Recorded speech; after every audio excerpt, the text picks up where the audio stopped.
1 Bide-a-Wee Drive, 6 p.m. Monday, February 2013, for the purpose of a public work session. In addition, you may consider a motion to go into closed meeting by order of the mayor. Mr. Cherry?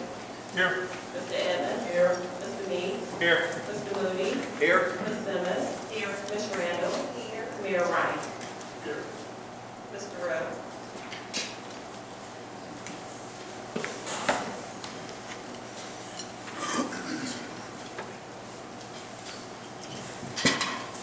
Thank you, Deborah. First, let me thank everybody that's in this room because you're volunteers and the work that you do really is important work. And at times, really tough work, too.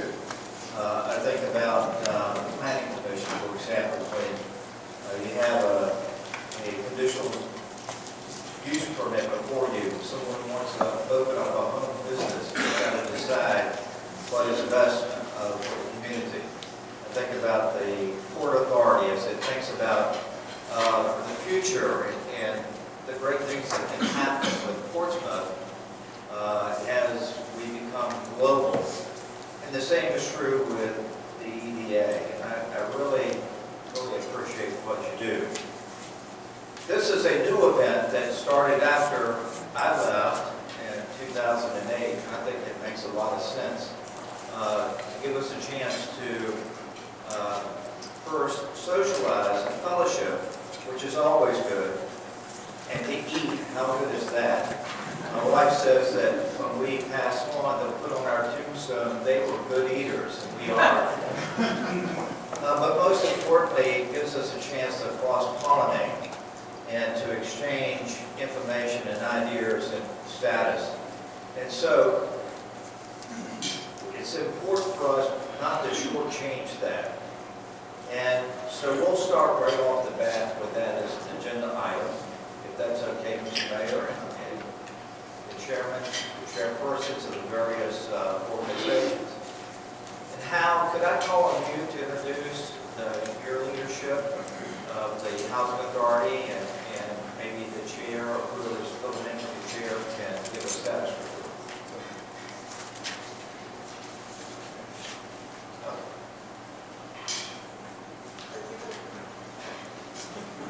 Thank you. We're not standing on ceremony at all. We have Flossie Richford, who is here with us, and Joe Haskell. So we're delighted to have both of you here with us.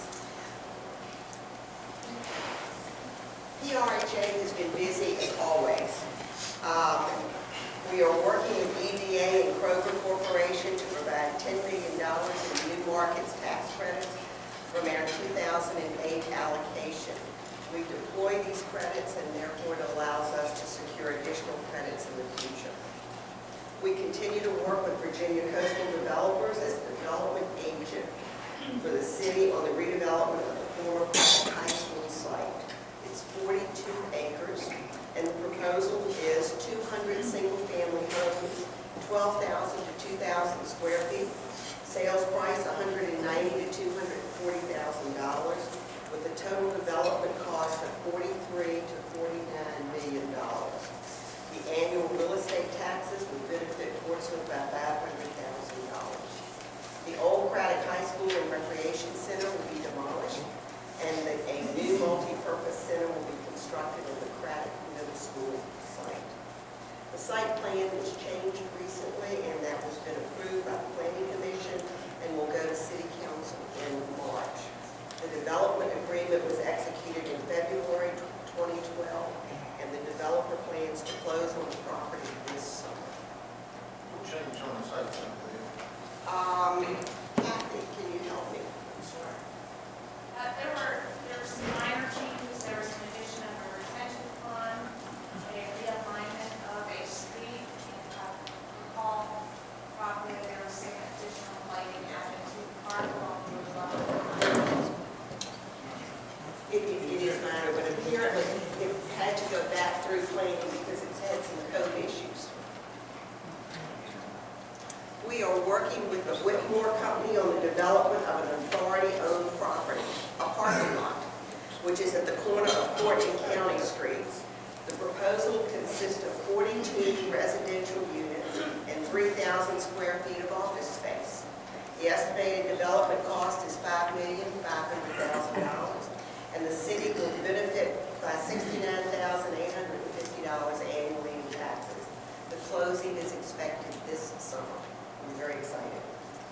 We have implemented a non-smoking policy in several of our public housing properties, Effingham Plaza and Phoebus Square, the senior properties. We did that for several reasons: the benefit of our residents, absolutely, and also the benefit of the property. Each has a designated smoking area. We are going to expand this policy. In fact, in January, we conducted several meetings with other communities, preparing them for future implementation. And beginning July 1, Seaboard Square and Hamilton Place will be the next to implement a non-smoking policy, which means no smoking in the units or in front of the community centers. Smoking has to be 20 to 25 feet away from the building. We will provide smoking cessation classes through EVMS because we really want to help those who are having the smoking habit. We're partnering with Urban Awareness Corporation to provide an intensive 9-month first-time home buyers course for public housing residents. Certain of our residents really qualify to be homeowners, and this course is going to encourage them to pursue that path. It includes bi-weekly group sessions and one-on-one case management. The course begins in March. Last, but certainly not least, we want to invite all of you to a party. On March 7th at Mario's from 5:30 to 7:30, we're going to be having a silent auction and fundraiser for our educational foundation. All proceeds provide educational scholarships to eligible residents in PRHA's housing developments. Last year, we awarded 23 scholarships. They went from high school students going on to college to those attending vocational school and graduate school. iPads are available, Intellis Pavilion tickets, rounds of golf, are all items that will be auctioned March 7th. So we want you to come to Mario's, join us, and bring your money. So thank you very much. Very good.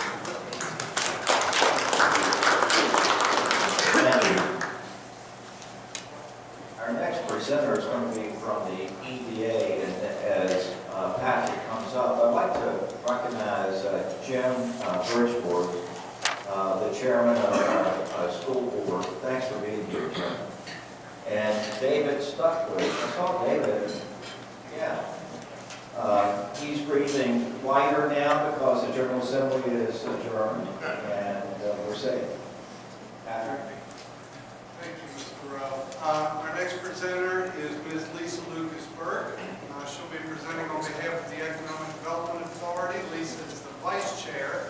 We have 2 members of Town Bank on our authority, one of whom is the chair, Aaron Kelly, and they have business function this evening, so Lisa is going to be filling in for us.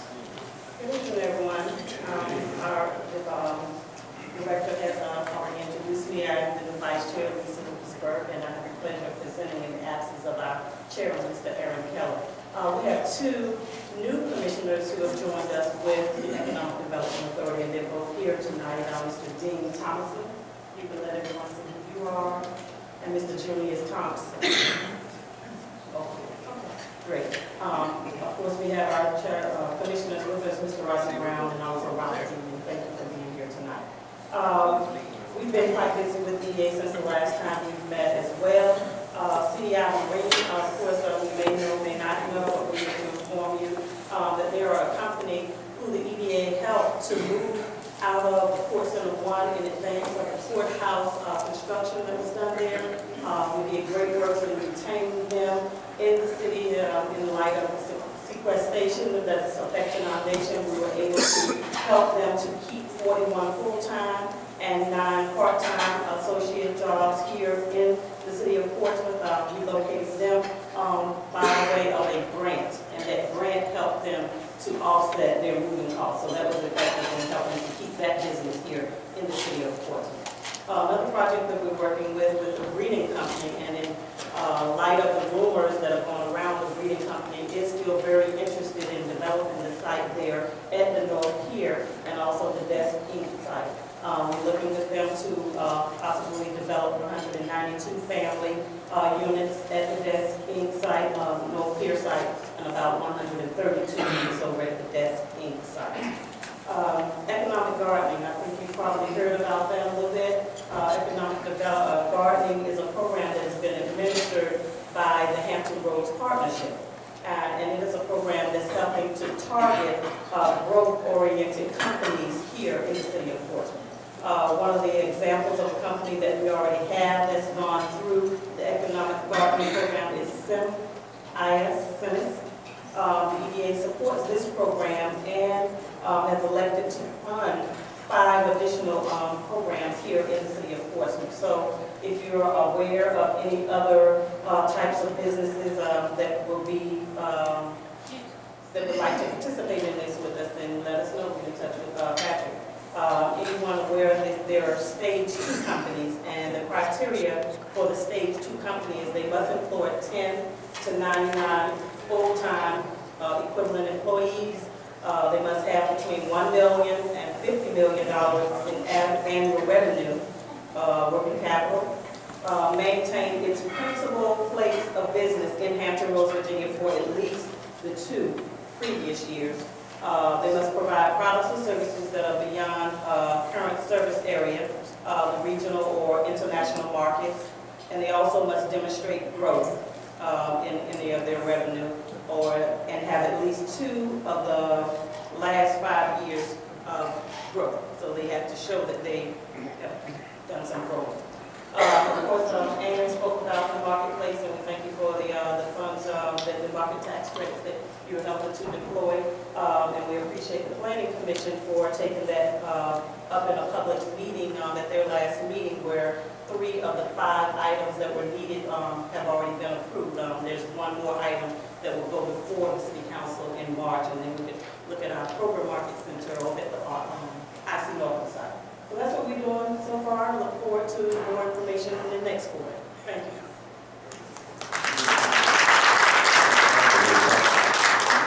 Patrick, again. Portsmouth Port Industrial Commission, our chairman, Mr. Ned Morrow. Thank you. I'm Ned Barham. I was elected chairman of the PPIC in our January meeting. I guess with us tonight, I've got Carl Varner, Rochelle Rubenzall, Captain George Watkins, and Mr. Jim Pinto. We've got one new member, I believe, that's going to be joining us in our March meeting, Guy Wallace, the former assistant. We're still down 1 person, so we're looking for another industry person to join us. Going back, just a few things briefly, going back to November 2011, PPIC entered into an agreement with Accurate Marine Environmental to partially fund the construction of a storm or a sewer line, Portsmouth sewer main going down Burgess Point Road. That was just completed this past January. PPIC put up $43,000 to help fund that. And through that operation, Accurate Marine will be able to invest approximately $2 million in a pre-treatment sewage plant. And we understand that the return on the investment of our $43,000 will come back in about 2 years through increased utility revenues. We continue to increase our focus on the Elm Avenue and Paradise Creek corridor. It's pretty amazing what's going on down there. The retention bulkhead in front of the Atlantic Woods properties is just about completed. Then they will start to backfill that area for the EPA cleanup. The Allied site, which has been taken over by Salmons for the grain elevator, is leveled, and it's just amazing to see what that place looks like now. If any of you have not been over there, maybe gone across the New Jordan Bridge, it's well worth looking at. So I recommend you go over there and take a look at it. What date are they scheduled to open? What's that, the Allied site? Salmons? You know, we need to get an update from them. We haven't received an update in a few years, but, excuse me, a few months. But it looks to me like they got a long way to go. One of the main things that's holding them up is the completion of that bulkhead area in the back, backfilling, which has to be done by EPA. So, that part of it is a ways off. They're supposed to be constructing silos and putting the siding in there so that they can do the fence part for us. Excuse me, but to me, it looks like they've got a ways to go there. And he's talking about 30 jobs, bringing here or increasing about 18 or 40. Right. So starting off slow, but it's got a lot of potential there. Supposedly, they will eventually be bringing barges in, unloading barges, and maybe one day down the road, actually have a ship coming there, shipping overseas. So that's going on. It's gonna be a while yet on that. As far as the port privatization, 4 months ago, I didn't think I'd be standing up here today to say we're still waiting to hear what's going to happen with the port privatization, but we are still waiting to hear what the outcome of that is going to be. The latest we understand is that PPA, the Pavilion Port Authority Board, will make a decision on this in their March 26th board meeting. So we'll see what's going to happen on that. We do have a VPA staff member who's an ex officio member of our board now. We receive regular updates on them, on what's going on there. Several of our commissioners have attended meetings up in Richmond and in Norfolk with the legislature to get updates on that. So we're staying pretty up to date on it, but we just have to continue to wait and see what happens. I would say, as far as Portsmouth Marine Terminals, regardless of what happens with this VPA port privatization, it appears that PMT is going to be reserved for basically bulk and break bulk commodities and not part of the container operations. So we are staying in close touch with the VIT and the VPA to make sure that whatever does come in there is going to be something that's suitable for our community, not assault or something like that. I guess that's about it for right now. Next meeting in March, and we'll keep going. Yes. Can you speak about Penner's Point? What's any activity going on there lately? Penner's Point as in Portsmouth Marine Terminals? No, on the Sugar Hill area, acquiring property and things of that nature. Y'all know anything about that? We have a few properties in Sugar Hill, and I think there are a couple other Patrick Hewitt properties over there. Just sitting in PPIC. It's still a residential community. There are several residents that are there that I think their families have been there for a long time. I don't see them moving out or selling out lock, stock, and barrel anytime soon. So I really don't see that in the near future is something that we can concentrate on unless we really come forward and try to move them out. Okay, anything else? Thank you. Ned invited you to come over to the corridor that starts at the foot of the Jordan Bridge. And you talked about a transformation. Not many years ago, and this might be a little hyperbole, that was like a moonscape. And it is now becoming one of our major gateways to our community. It can give you goosebumps if you just stand with your back towards the bridge and look into Portsmouth and see the great capacity and potential that we have for economic development in that corridor. It's really awesome. And it's awesome in the sense that a lot of money has already gone into the project, some $55 million spent by the Army Corps of Engineers to do the infrastructure that you're talking about. And it'll top out well over $400 million. So in the future, we plan to have a briefing for council and the EDA and the Planning Commission on what's taking place there. That might be one of those things where we'll get a briefing both inside a building, but also a dirty boots type briefing, but actually see the terrain. With that, the Planning Commission, and Jim, I think you're the Vice Chair. Jim Ellis. I was going to tell John, I'm sorry I didn't have a report there. I didn't find out that I would need their report tonight until 5 minutes ago. We have been busy at the Planning Commission, I can tell you that. Last month, we talked to the people, of course, that were going to be making the changes to the development in product. We passed that, and I think that there's a question or two on that, but I think Kathy, you will address it. Also, last month, we had, there was a person appeared before us who had an issue with respect to some property that he was developing. It was an encroaching into the Chesapeake Bay preservation area. That was kind of a lengthy issue. We went back and forth on that. Of course, the planning commission, we wanted to approve the project for the individual to make them happy, but at the same time, it's the planning commission who is the ultimate authority on intrusions into the encroaching area. And so it is our final authority when we make our decision. So we did have to deny that permit.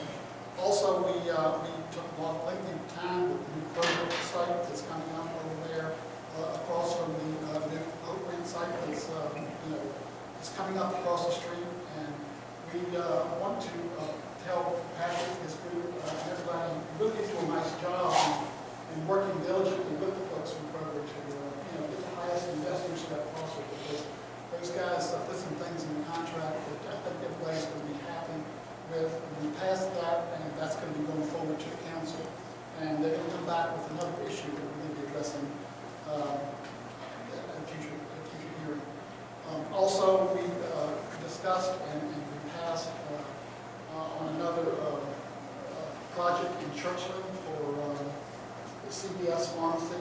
They're going to be taking in some property over there, and we approved a new CVS pharmacy that's going up over there. It's going to be a future project, we understand, where they're going to be making perhaps tucking in a little more property over that way, and then putting in a gas station kind of thing. So that's going to be coming to us in the future. We have not received yet a package for next month, so we don't know what we have coming before us. But that's not as specific, I guess, as a lot of other people report on. And again, let me apologize for that. I didn't know I was going to be called upon. With that being said, John, thank you.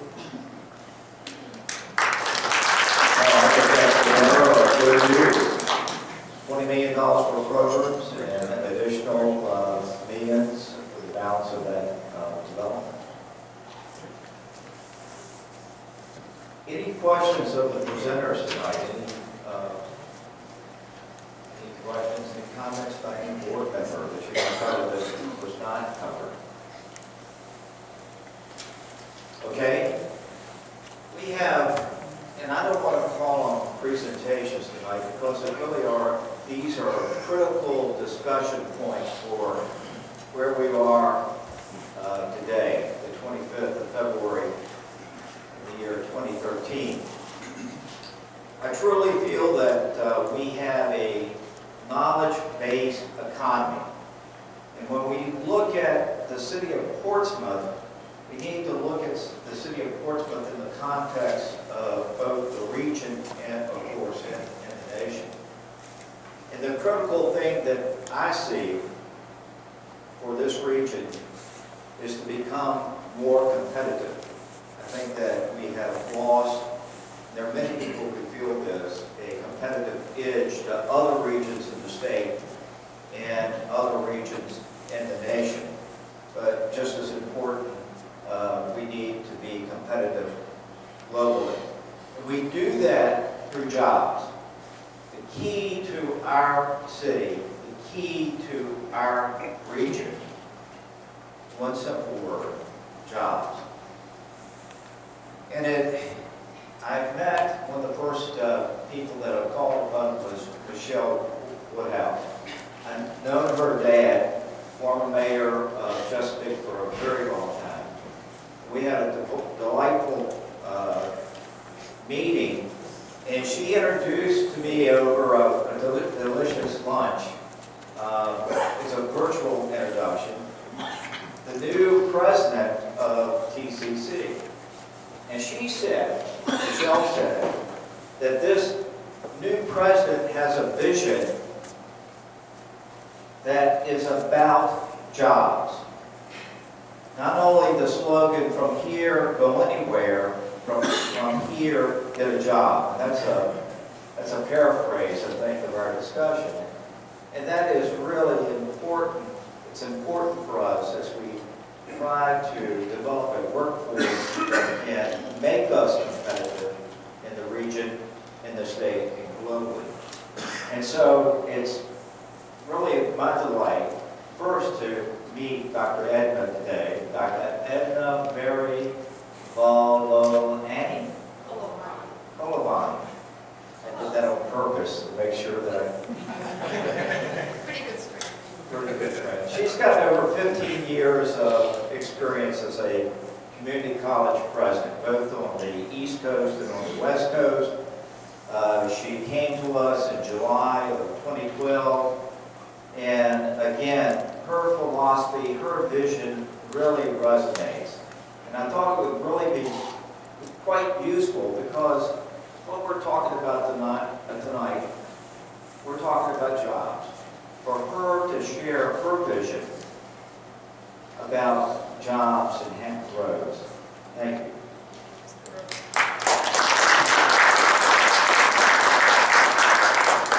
Thank you, Mr. Rowe. Thanks for the invitation. We are delighted to be here and to share some of our insights, at least my insights, into the Tidewater area and how the college can do better for the community going forward. But before I share some of my thoughts with you, I would like Dr. Woodhouse to give you an update on where we are at the campus in Portsmouth and the wonderful things that are happening here, and then we'll just kind of play tag team with each other. Michelle?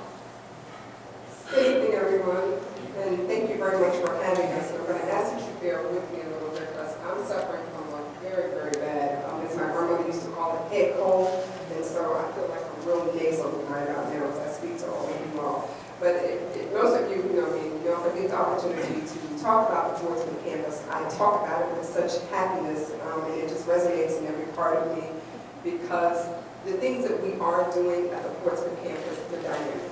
And as I tell everybody, it's a joy that you can love coming to work every day because of the good things that are taking place at the campus. I'll tell you a couple of updates. You all know that the campus actually opened in 2010. And from that time, we have just spearheaded in growth. I mean, it just, grew out of control. Approximately 66% of the population that comes to the Portsmouth campus are Portsmouth residents. But when you compare us in enrollment from where we were at the old Suffolk site to where we are now, we ran about 5,000 students. We're now servicing 14,000 students at the campus. And it's always such an honor to see that the actual citizens of Portsmouth are now able to come and get the education that they so rightly deserve right here in their own locality. And they're very happy about it as well.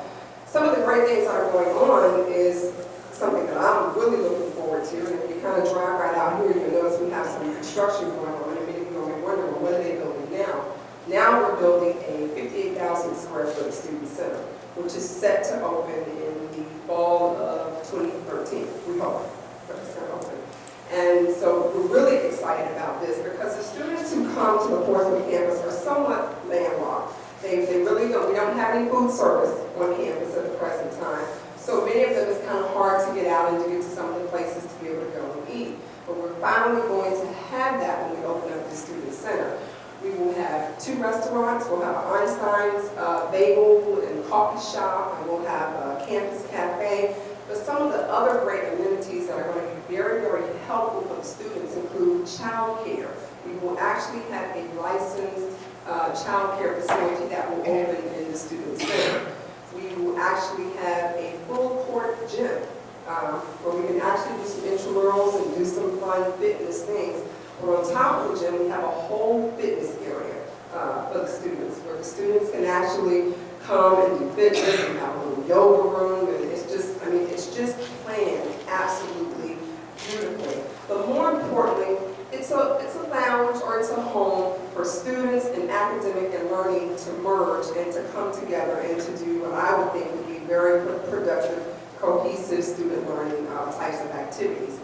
We have hired our actual director of the Student Center, and she started, I guess a couple of months ago. And so we're really moving ahead now to really plan and to set up the alignment of the Student Center, the structure of the Student Center, and all the activities and getting everything ordered that it's going to take to really open up this building and have it ready to go in September. So I'm really, really excited about that. And I actually have a picture of it, and I'll kind of pass it around. But it's just an exquisite building. And when I have to point out the architecture of it because it's really cool. We have this beautiful fireplace and cascading waterfall that kind of goes down right smack in the middle of the Student Center. And the whole purpose is to kind of serve as a calming, this is the whole concept was an environmental, woodsy kind of concept. And so it's to be a warming and cozy environment, which so many of the students, they so desire that at the Portsmouth campus. Many of the students take the bus to campus. They're there all day long. And so they need this, they need a place for you to go, take a break, tons of study rooms.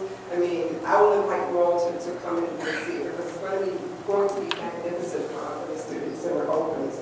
The other thing that I want to talk about is something that really that we don't mention a lot, but I want to kind of highlight it today. And I thank Patrick for actually asking that I talk about it, and that is the Visual Arts Center, which is actually located in downtown Portsmouth.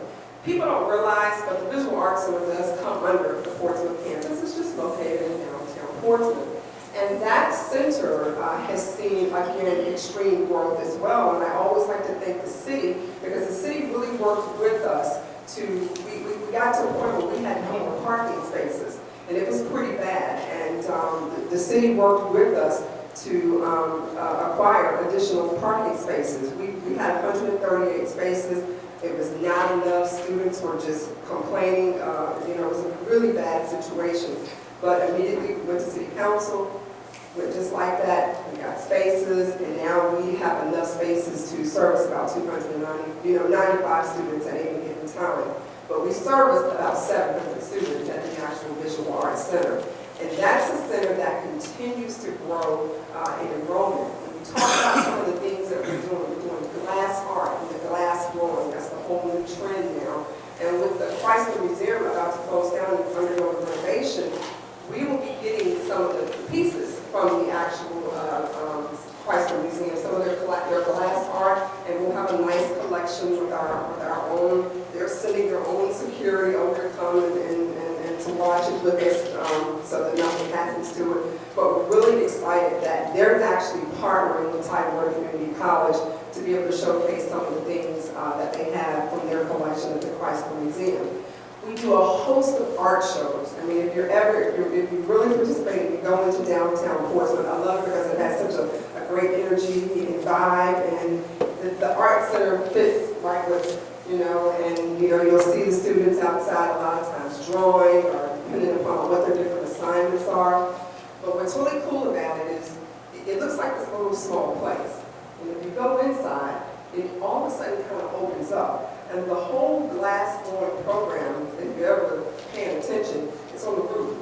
It's on the roof of the building, actually, and that's where they're actually doing some unbelievable artwork. But they do photography, they do print, they do painting, they do sculpture, you name it, we're doing it at the Visual Arts Center. And it's just one of those hidden jewels, I think sometimes, that we don't recognize that exist right here in the city of Portsmouth and actually in downtown Portsmouth. And so if you've never gone to the Visual Arts Center, I encourage you to stop by and to take a look at, there's always an art exhibit, and it's open to the public to be able to come in and just walk around the exhibition hall and look at the wonderful art things that are on display. And I think I'm going to stop talking now. And I feel like I've been talking a lot now, and any questions about the Portsmouth? I mean, I could talk forever about the Portsmouth campus because, like I said, we're doing a lot of dynamic things with the Portsmouth campus. Yes, sir? The cultural arts building, what are the times? The Visual Arts Center is open from 8:30. It's open to the public from 8:30 to 5. On the weekends?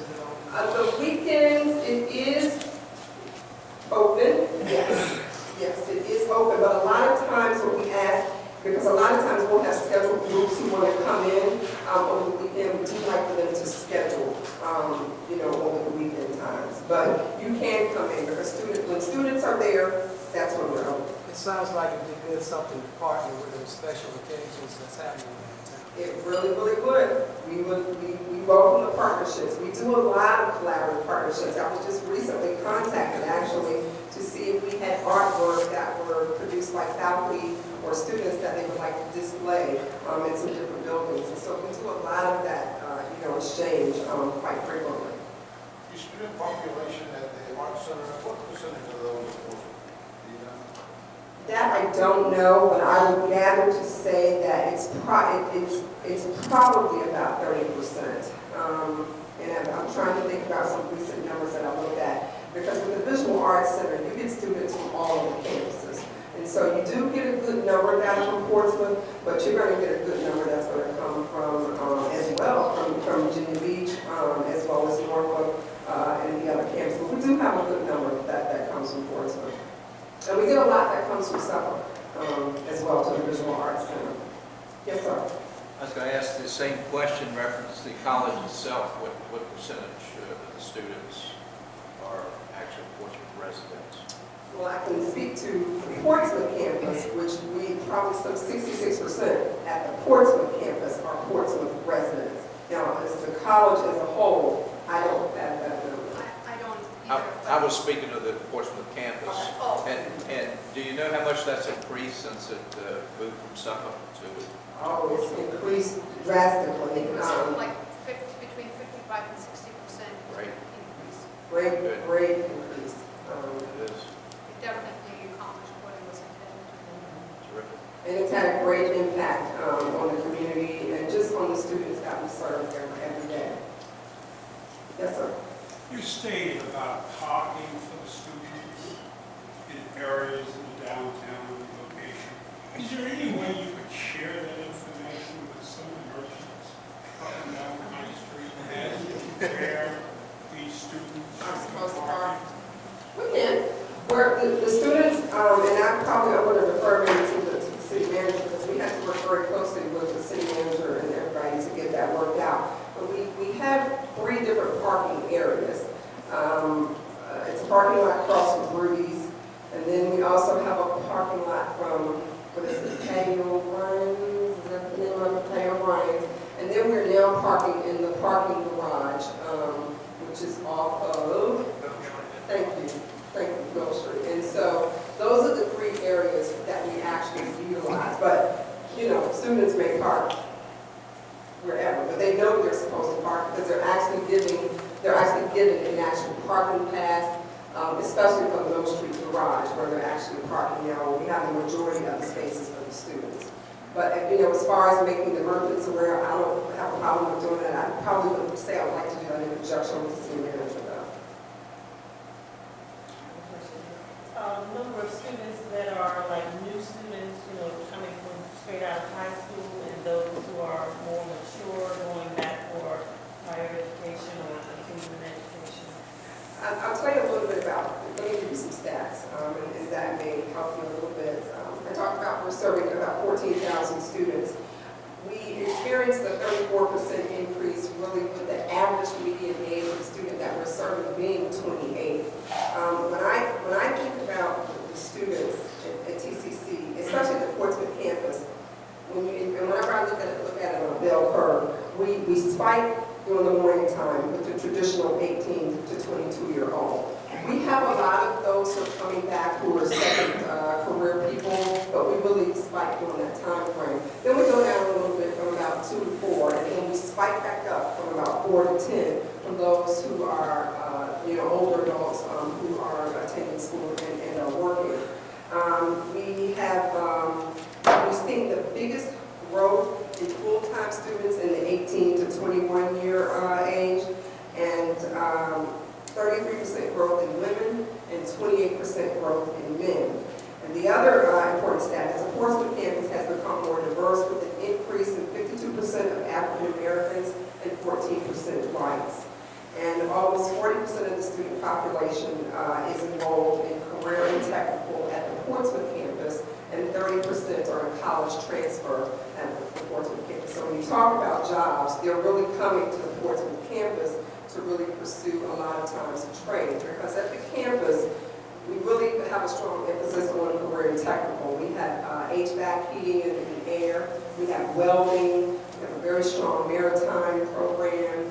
We have criminal justice, early childhood. But we have a very strong trucking program, and that actually still resides at the old Suffolk site. But these are very strong skilled trade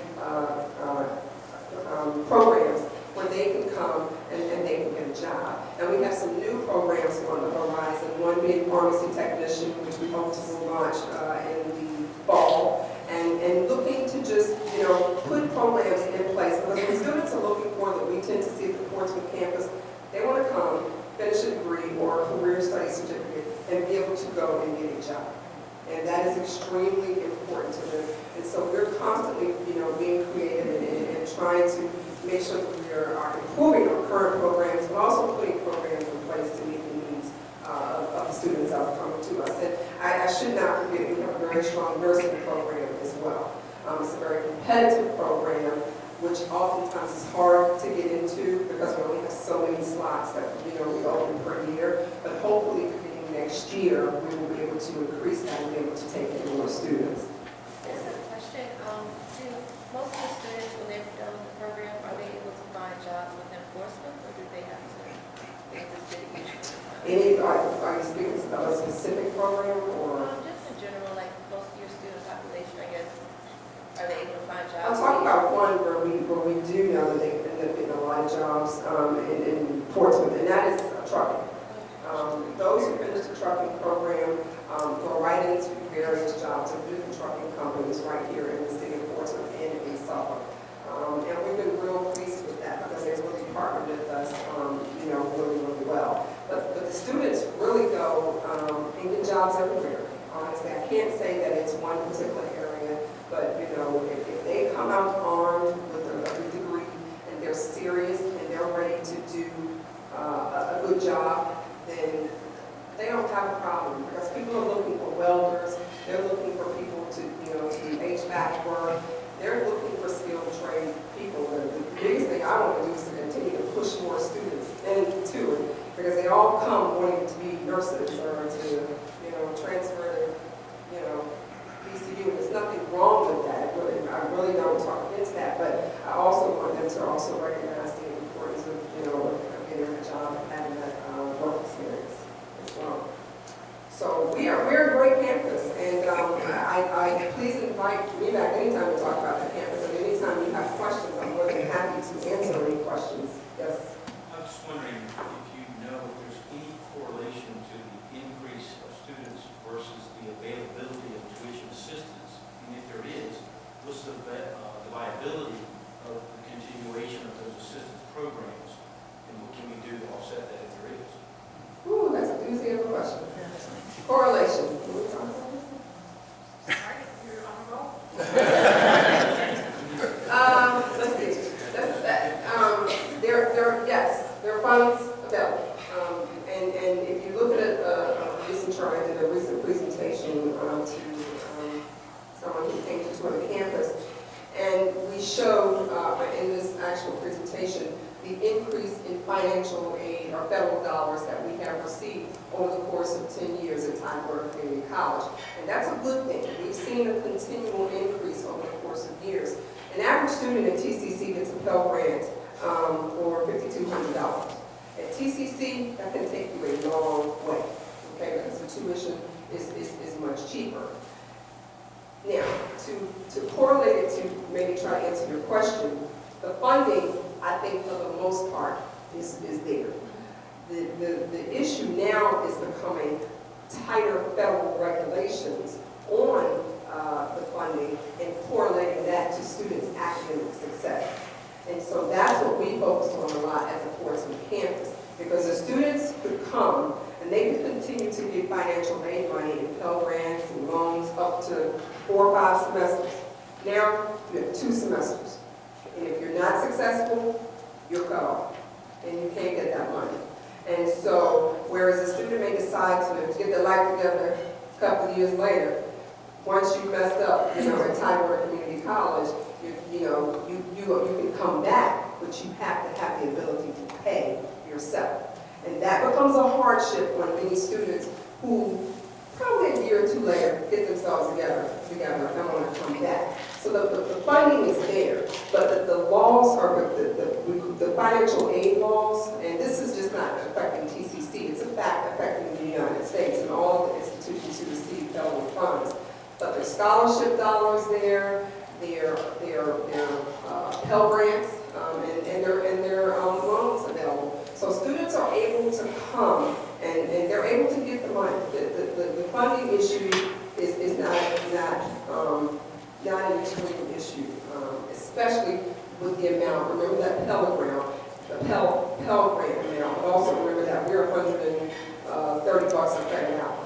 So that will take you a long ways, as opposed to, and that's why we say we're the best economical place to come, as opposed to $400 or $500 per credit hour at a four-year institution. So you can go, that's one of the reasons why more and more students and parents are recognizing that Tidewater Community College is a viable alternative when you're trying to work on your education. So did that kind of answer where you? Did I kind of go where you were trying to go? I want to see if Dr. Cole was right.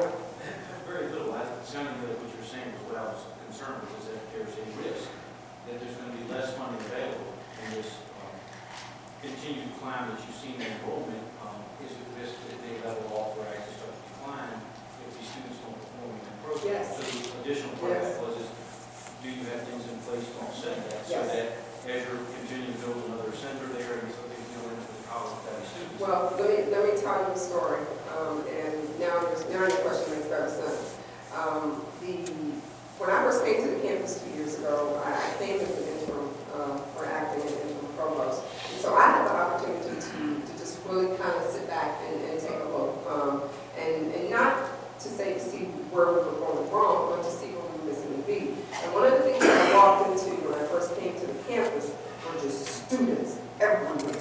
I mean, they were just all over the place. They were hanging out. I thought I was back in college again, where they were just hanging out and, hey, all of that. And it just kind of struck me because I came from the beach campus, a little bit different scenery. Every campus has their own, unique setting. But as I got to know the students, because I am a very student-centered provost, I'm very much out and about, and I'm talking to them all the time. I'm not the provost who sits up in the office. I'm probably the provost at old school principal who's down on the floor talking to them. But what I learned in talking to all these students who were hanging out is that they weren't students. They were not students. They were just hanging out. But they were students. And unfortunately, what happened is, as the financial aid regulations became tighter, unfortunately, they started failing out. And so I saw that.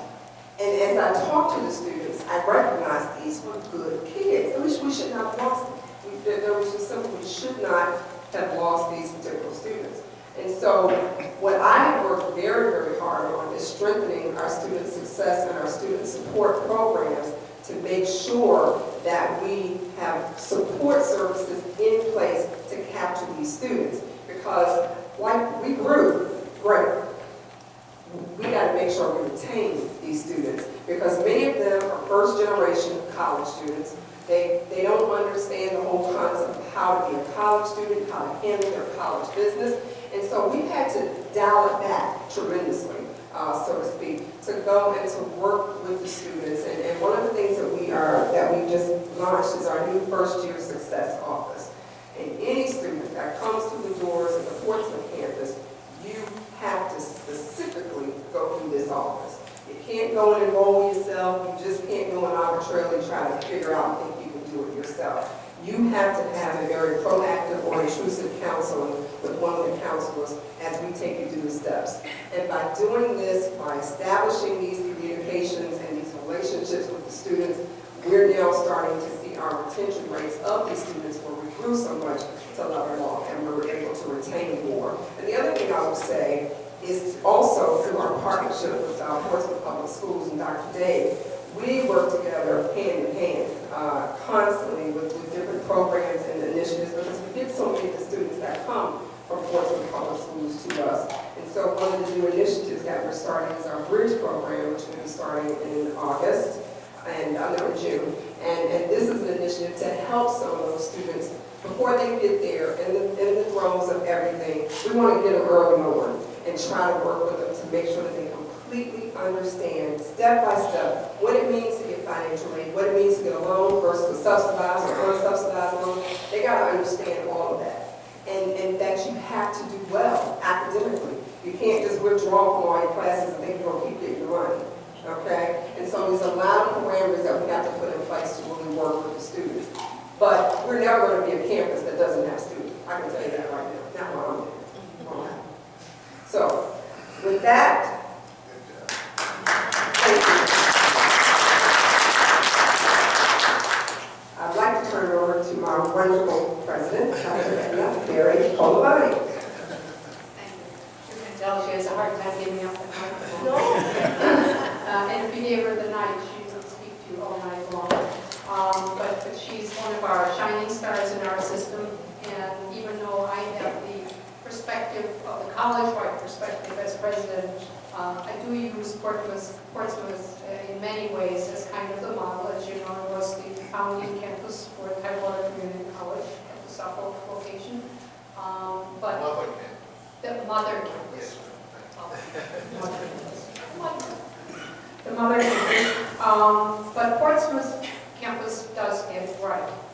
And when I came on board 8 months ago, I embarked on a journey to understand better what Tidewater Community College does in the Hampton Roads area. What can it do better? And as Mr. Rowe pointed out, the slogan "From here, go anywhere," everybody gets it. I've met with about 200 plus business leaders, community leaders, government officials, employers, and they all say, "Oh yeah, we understand this is a great slogan. We know what happens at Tidewater Community College." And I say 60% of our students, 47,000 students that we serve, go to a four-year school. And then I say, "Well, what do you know about our career programs?" And oftentimes there's silence. And knowing of the whole region and the economic status of the region, it struck me when I had these conversations with people that very few people in the community know the depth and the breadth of our career and technology programs. So what I've taken away from these 8 months of visitations are a number of things that we're going to strengthen. But before I get to that, I do want to point out a couple more statistics. Partly in answer to your question, 80% of our students are on one form of financial aid. 80% of our students. So you can imagine how much financial aid we process, whether it's public aid, federal, state, local, but also private foundation aid from our own foundation. So it's a huge amount of business that we conduct in the area. We also have the largest enrollment of active military veteran as well as their families in the state of Virginia. We're the second highest college that enrolls military in our degree programs, both online as well as in person. We have personnel at all of our bases. Our center is at the Virginia Beach campus, but each campus has their own mini center for military and veteran education. We're very proud of that record.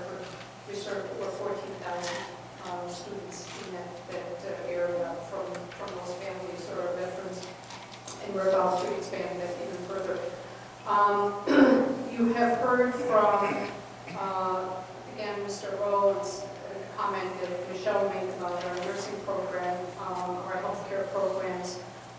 We were the lead entity in the country for a $25 million health information initiative in the 12-state area to develop a curriculum that was going to be trained across the country in those 12 states to help schools in their curriculum development and then help the practitioners in the field, in the healthcare field, how to learn how to extract electronic healthcare records and how to manipulate that system, how to do the data entry, how to extract the information. And now the grant is almost at an end, and we are going to take it now to another level to actually develop we have developed a healthcare consortium in the Tidewater region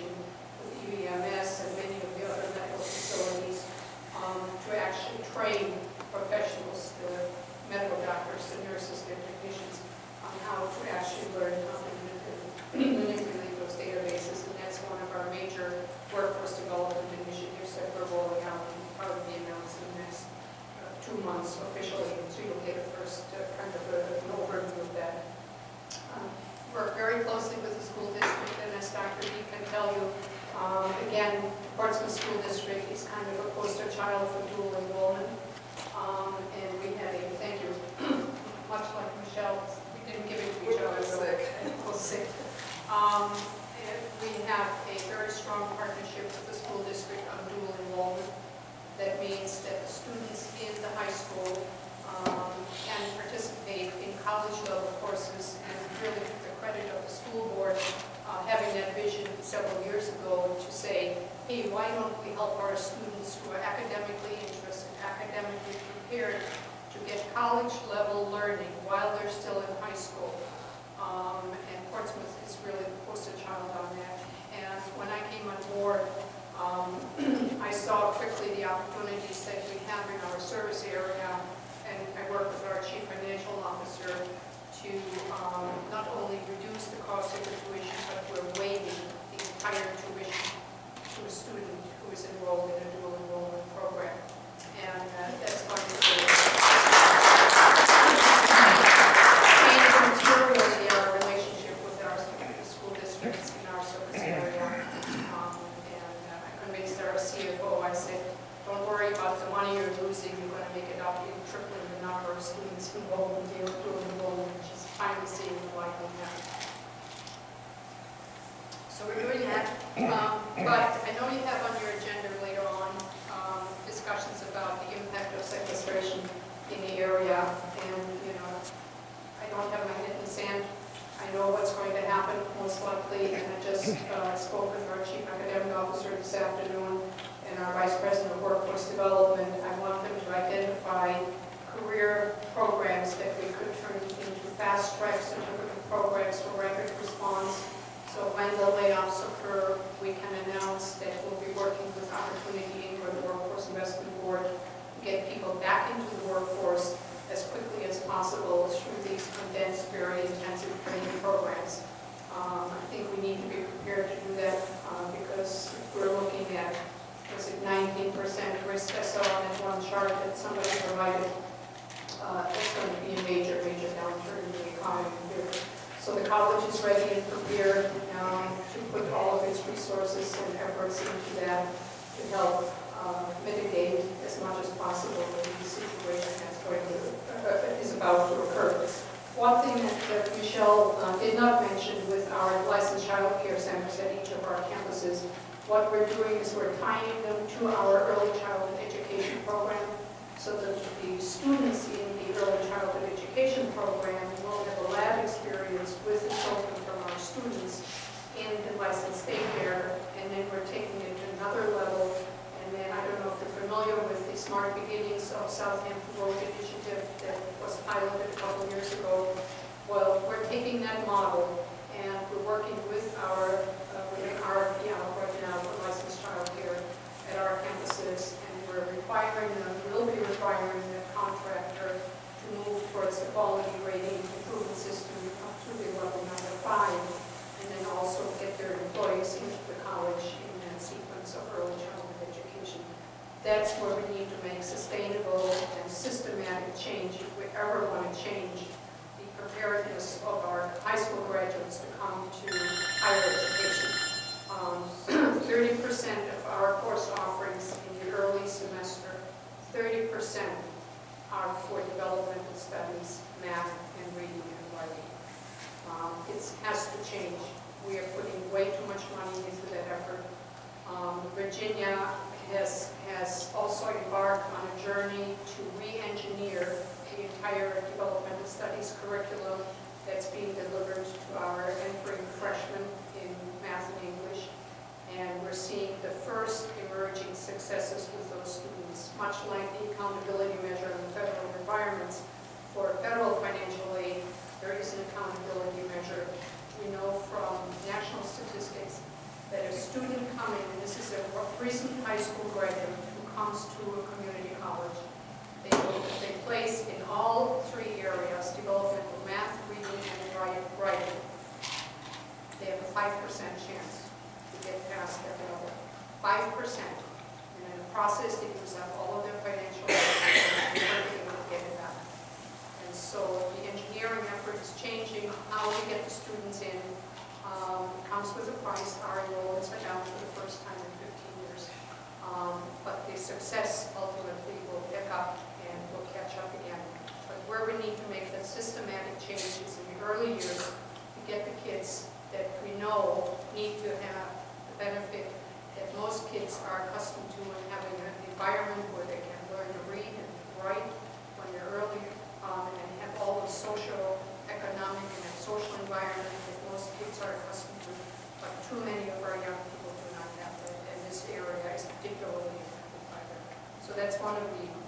that we're really embarking on. See, 30% are thinking of developmental courses. Yes, yeah, right. That's college-wide. all three College-wide, yeah, and it's very typical of what happens across the country, 30, 40%. 50% of students placing into, 50% of incoming freshmen placing to developmental math, and between 40 and 45% into developmental English. That's a shame. That's an absolute shame. We'll continue our efforts with the apprenticeship program. We're the largest provider of the apprenticeship program, but who knows what will happen with the layoffs at the Newport News shipyard. A couple things, new initiatives that hopefully will portend well for our area, and that is to help with the delivery of a cybersecurity training program. It's a Department of Defense certified program. TCC is tapped as one of 4 community colleges in the country to deliver that program, and the plan is to have a pipeline or a funnel kind of a program where we'll enroll hundreds of students, oftentimes many of those that are former military, to get into a cybersecurity program, and out of that cull a cadre of really highly trained experts that will ultimately work for the Department of Defense. The rest of the students will go into cybersecurity because, as you know, many people have called the next warfare for America is cyber warfare. It's not physical warfare over land, but it's over the cybersecurity, and TCC will play a major role. One final comment that I wanted to make has to do with the Retail Institute. Patrick is well aware of an announcement that was made several years ago that TCC was going to start a school of retail. Many of you might have heard that message. And the idea was brilliant, that economic development would be spurred in downtown Portsmouth. TCC would have a school of retail in the downtown area. The merchants would use our students as interns, and we would be all live happily ever after and have contributed to the economy of Portsmouth. Well, a couple things happened along the way. Number one, the economic development with the downtown development did not happen. And the college continued to embark on this journey of developing a credit retail school. What we did not do, and I have to be very frank, what we did not do or should have done is do a real good, honest to goodness labor market assessment. What does it take to be successful in the retail industry? And it doesn't take a rocket scientist to figure it out. You do not need an associate's degree in order to be successful. There will be a small percent of people who will want to go into the associate's program and become managers of retail stores. And for those, we will have a pipeline. But for the rest of the bulk of the entry-level employees do not need an associate's degree. So we kind of had a cart before the horse syndrome. I came on board last summer and started to take a look at work in economic development for the last 30 years. And I knew immediately something was wrong with this approach. So we've changed it around now. It'll be Institute of Retail Institute, much like what we used to do, where we actually provide training to the employees of businesses on a non-credit basis. They go through the pipeline. If they succeed in the training program, we give them a certificate. We work with the employer to keep them employed. If they stay with the employer for a year, then hopefully the employer will pay for their tuition, and then we get them into some credit programs. And we're starting to work with Opportunity Inc. and Goodwill Industries to deal with that. So you'll see us out in the street. We'll be out there with the Retail Institute. But the concept that was originally announced with the School of Retail is not going to happen. It's just not. We tried it. We spent a ton of money, and it's just not going to be successful in order to recruit that kind of population. So we're really excited about being here, and what Michelle said about the career programs. Our plan is, with our new development of our new strategic plan, is to really kick our assessment and the need for career and technology programs into high gear so that we can meet the needs of the business community so that they can thrive. So that's my spiel. Be happy to answer any questions too, and if I can't answer them, I'm sure Michelle can.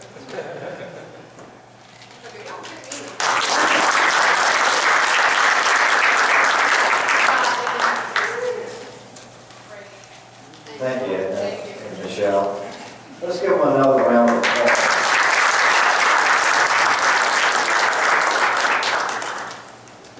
I'm getting goosebumps again. When we can go to an institution, walk there in 5 minutes, not even work up a sweat. Thank you for being here. Thank you for doing such a great job. To both of you, that's a nice show like that. The Congress has given a new definition to March Madness. And March is just around the corner. And we are now going to have a discussion about the good, the bad, and the ugly. And I'm going to call on Brian Foster to introduce our next facilitator of our discussion. But before he does that, I just want to say one thing. I am a great fan of our Planning District Commission, the Hampton Roads Regional Planning District Commission. It is the gold standard for the state. If you want to see planning on a regional basis done right, come here. And the quality of the studies that they put out are really great. They were doing regional state of the region reports before most even thought about it, and determining what the gross regional product is. So as you listen to this discussion, think about the quality of the work that went into the numbers that you'll see. Brian? Thank you, John. Just to echo that about the PDC, for those of you who don't realize a lot about the PDC, besides planning, they do a lot of work on a regional basis in economics, emergency management, environmental, water resources, transportation. They have an excellent staff that do a lot of great work on behalf of the region. And they're one of 21 in the state, and their service area actually is not just here in the Southampton roads. They go all the way up to Williamsburg on the peninsula, all the way up to Franklin and Southampton, west of us. So they do a lot of great work. And here tonight to talk about the state of the region's economy is Mr. Greg Ruthendorst. Greg is the chief economist for the PDC. He's been there for a little over 12 years now. He's a native of Vancouver, Canada, so he's a Canuck, and has come down and has done a lot of great work. He's done economic development here in the States before he came to the PDC. He's got a bachelor's degree from Calvin College and a master's degree from Michigan State. So with that, I will turn it over to Greg.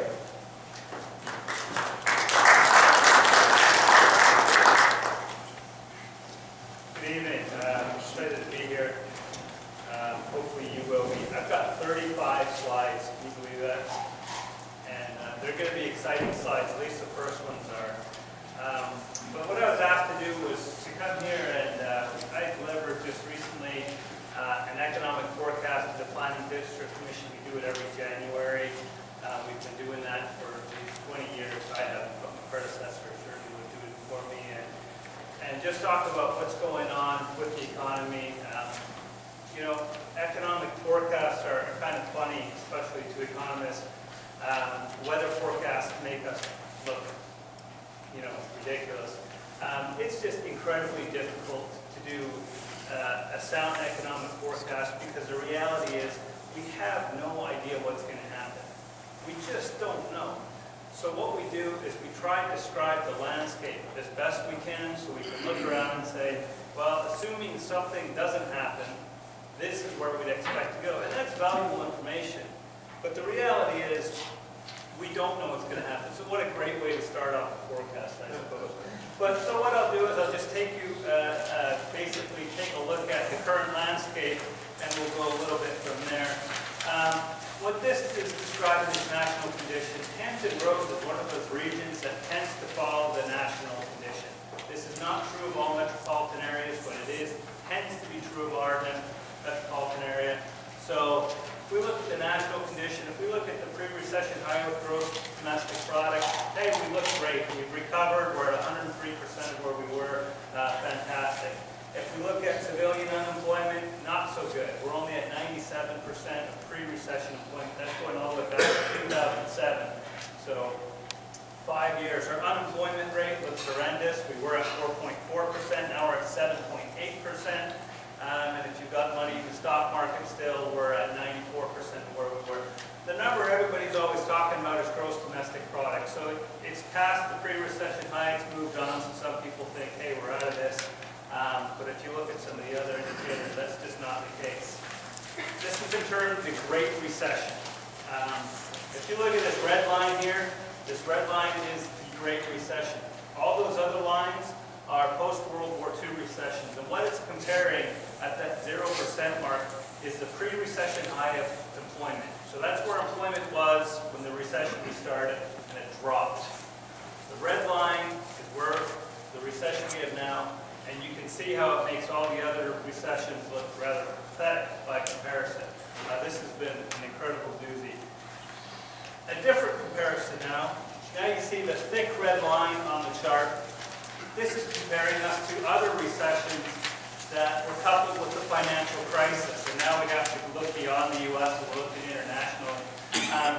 You can see in Scandinavia they've had these recessions that lasted almost 20 years. And they've dug in a lot deeper. Japan's economy has just been bubbling along for quite some time now. But suddenly this is a bit more perspective in terms of where we are.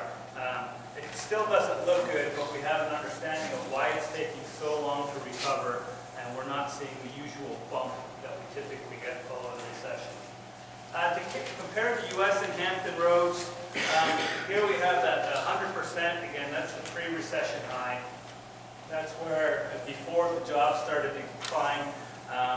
We have the red line, which is the U.S., and you can see how we came down for approximately 2 years. It's months on the bottom, so we declined for 2 months before we started kind of crawling our way out. The blue line in Hampton Roads shows a different picture. First of all, you notice the line is longer. The line is longer because Hampton Roads started its recession before the U.S. did. It started its recession 6 months before the U.S. did.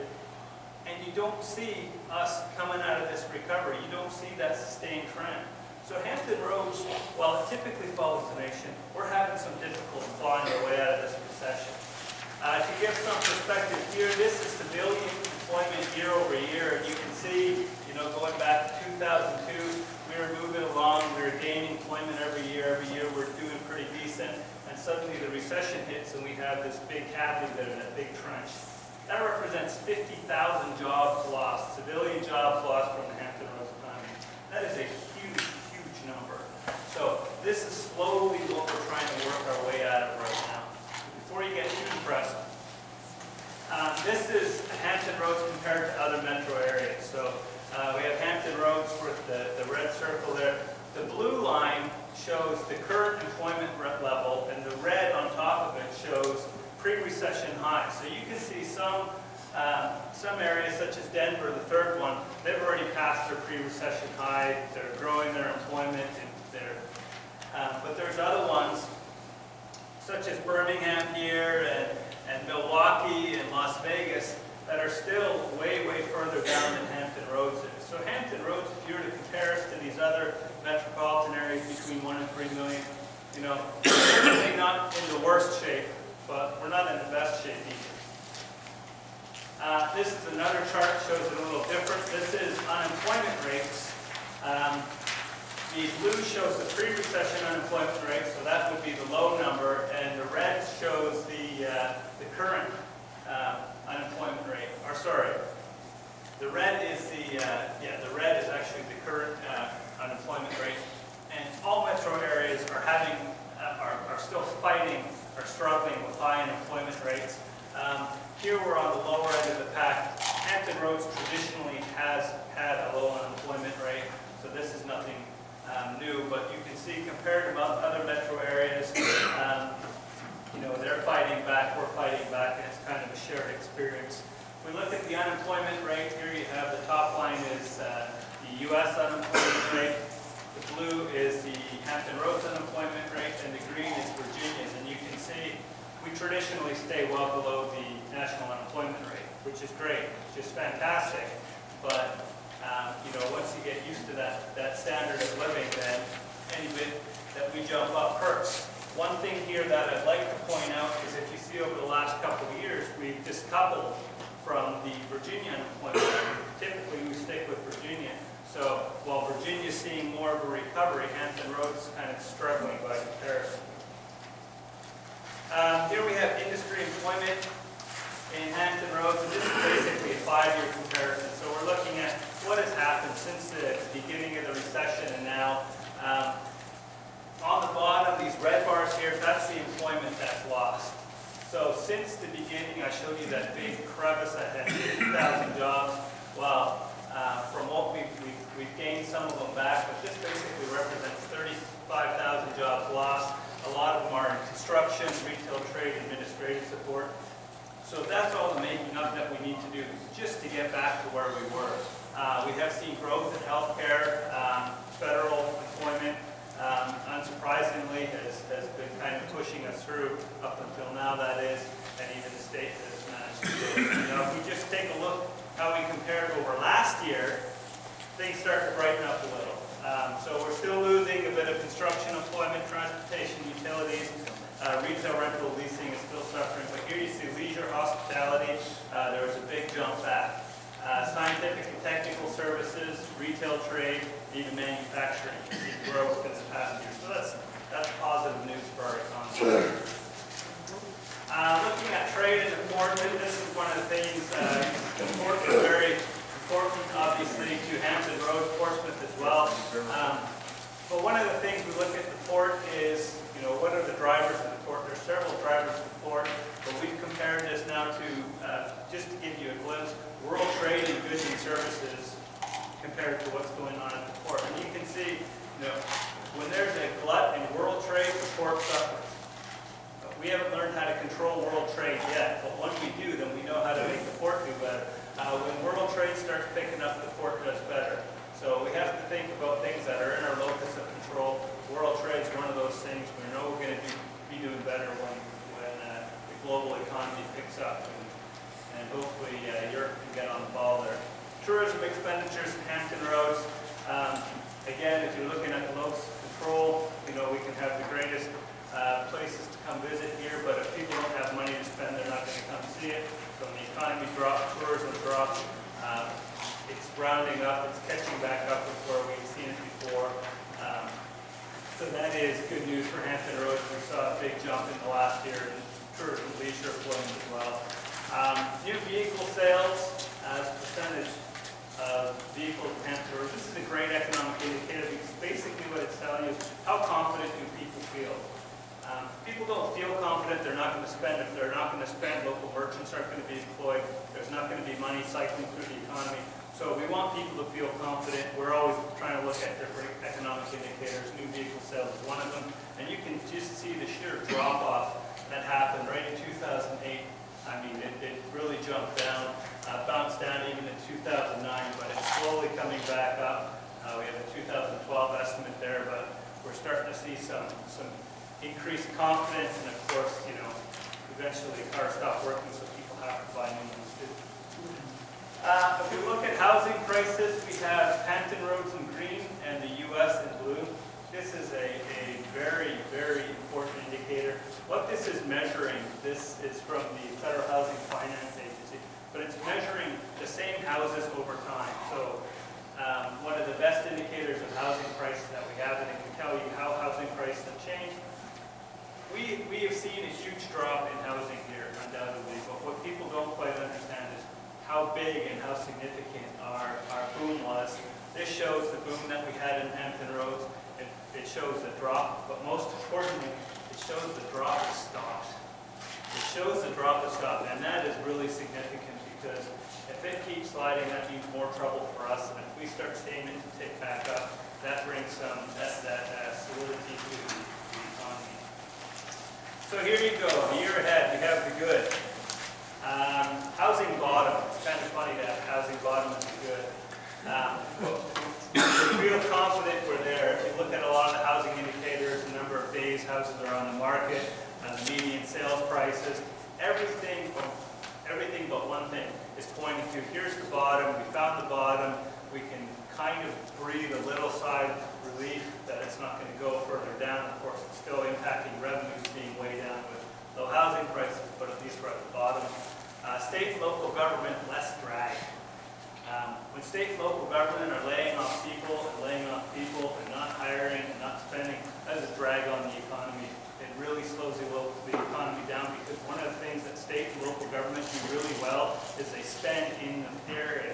They spend on services in the area, which is a great multiplier for the economy. So when they start spending again, people start feeling more confident they have money and they can start spending again. Banks are easing lending requirements. This is key. Banks have had a ton of money.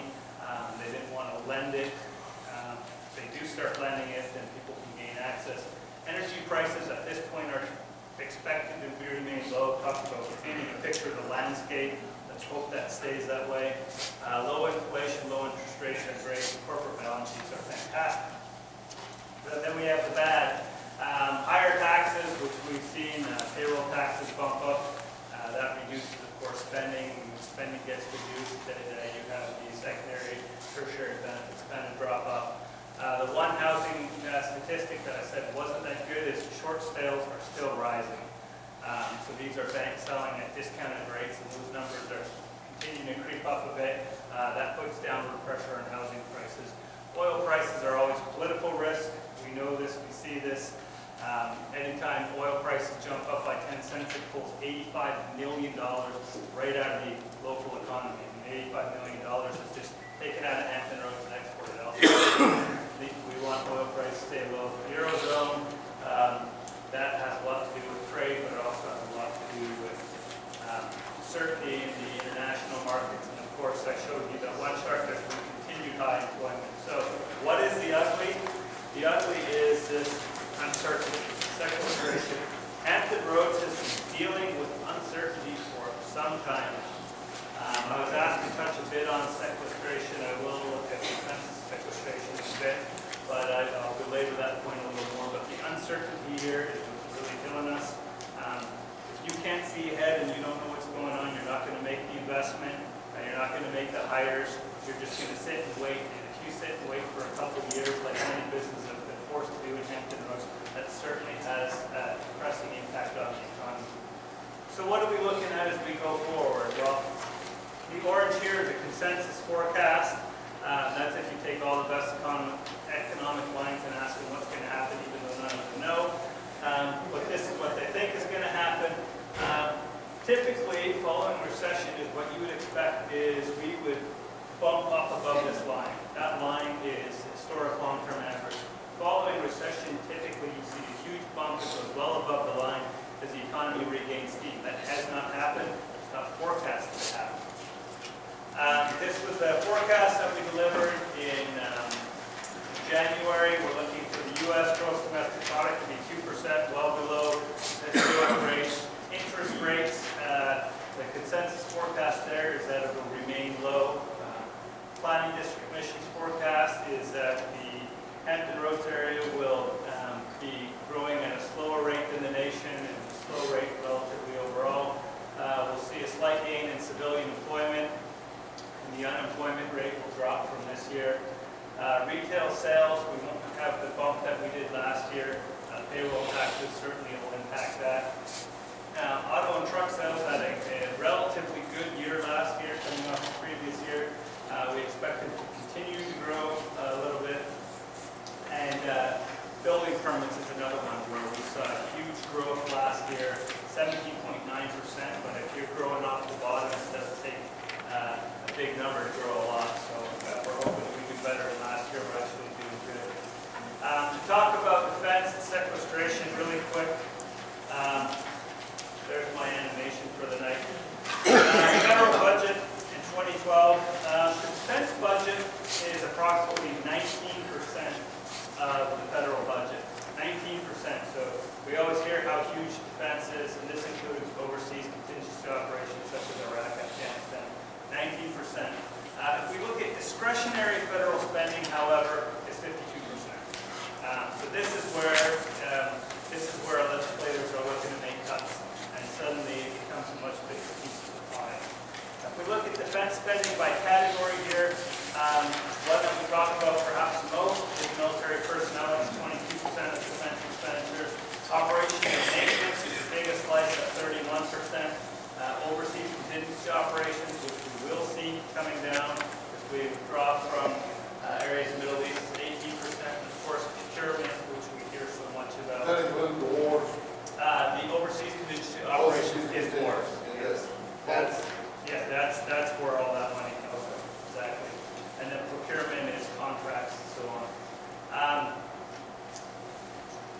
defense expenditures can fluctuate significantly. This goes back to first quarter 1972.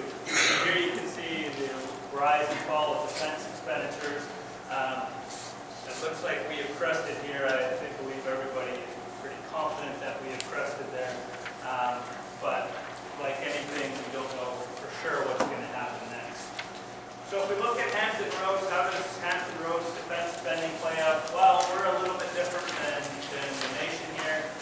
We have payments of grants of 9%. Salaries and wages in Hampton Roads is 34% of defense expenditures, and by far the biggest slice here is procurement and contracts. One aircraft carrier is $5 billion price tag. We have a lot of procurement contracts in Hampton Roads, so this is obviously a very important piece for us. Just to show you how that's changed over time, it never used to be as big of a slice of the pie. You go back here to 2000 and procurement looked relatively small compared to salary and wages. So we, as a region, have been focused on salaries and wages for quite some time because that always used to be a strong piece. Procurement is a huge piece, so when you hear procurement, your ears should perk up because that is very important. So, really touching real quick on the sequester. Everybody's heard about it, read about it all the time. I'm trying to find the best analogy for sequester, and really, you know, if you're running a race and poking yourself in the eye, maybe that would be a good analogy. This is entirely self-inflicted. It was originally part of the Budget Control Act of 2011, resolution of the debt ceiling, and it's set to take effect March 1st of 2013, after they did some in the new year. What are the cuts? Well, there's 1.2 trillion cuts over 10 years. 454 billion of that comes from discretionary defense. You can read through some of this at your leisure. I will say Medicaid, Social Security, and welfare, they were held exempt. And this is, the sequester is in addition to other military cuts that were already made as part of the Budget Control Act. So it's kind of double dipping on cuts. What would happen in 2013? We don't know. There's a whole lot of literature out there on what people think will happen. There's a lot of plans out there, and some of them are relatively detailed, but the reality is we're quite unsure. We know some of the size of budget cuts. So I said 1.2 trillion over 10 years. What does that mean this year? Well, we're looking at 85.4 billion in 2013. You can see what comes out of defense cuts and domestic. Defense cuts are 42.7 billion. Medicare cuts, we will lose roughly 10 billion.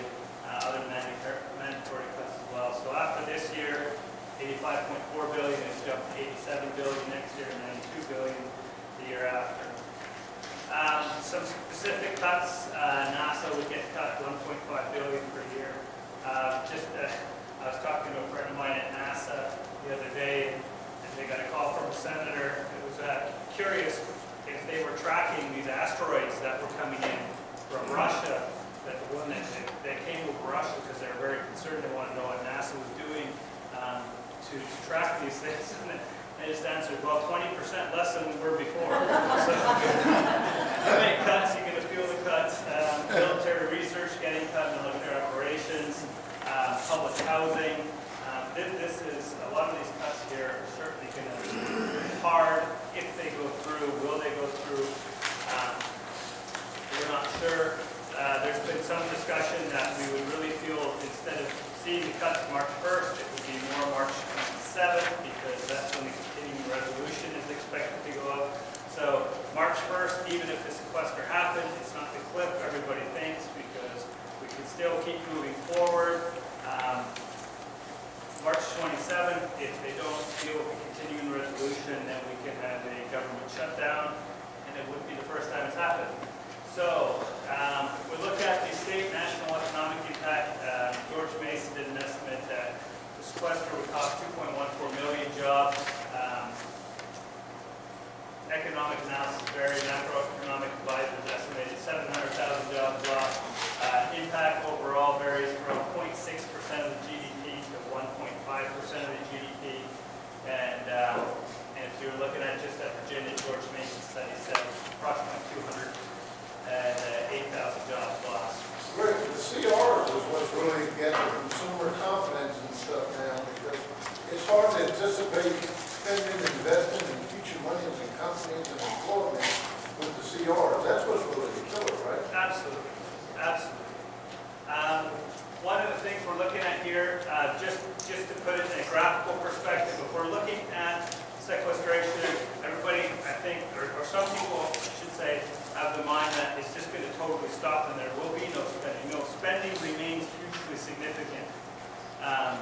So here we have, prior to the Budget Control Act is a blue line, that's what spending was going to look like. The Budget Control Act is a red line, that drops spending, and the green line is the sequester. So the red line is what we're staring at with no sequester. The green line is what happens if they don't do anything by March 1st. And you can see how they're still going to be spending, there's still going to be a Navy, there's still going to be the post office, there's still going to be these things, but spending is reduced still significantly.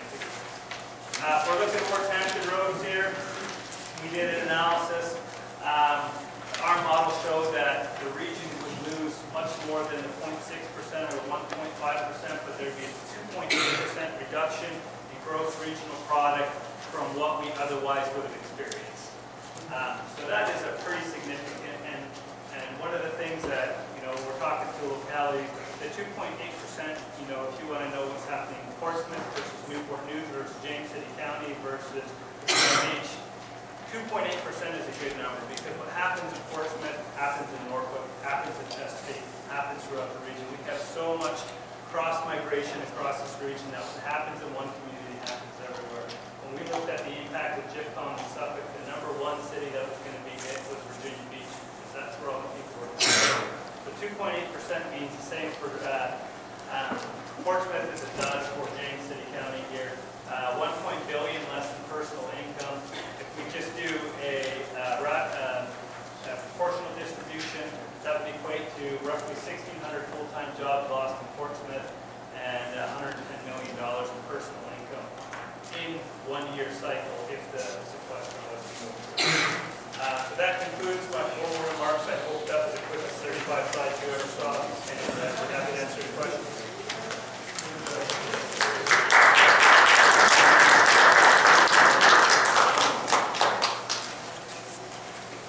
Good presentation, by the way. I think congratulations. I say nobody ever knows what's going to happen. But I'm quite a few economic classes in school. And back in those days, they didn't talk about worsening recession, double recessions, great recessions. They use the word recession and depression. Is depression the word they don't use anymore, or what would have to happen to cause a notion of bad economic things that we experience in depression? Usually, it's the National Bureau of Economic Research who classifies something as a recession. And just me being a cynic, what they used to do is 2 consecutive quarters of negative growth equal to recession.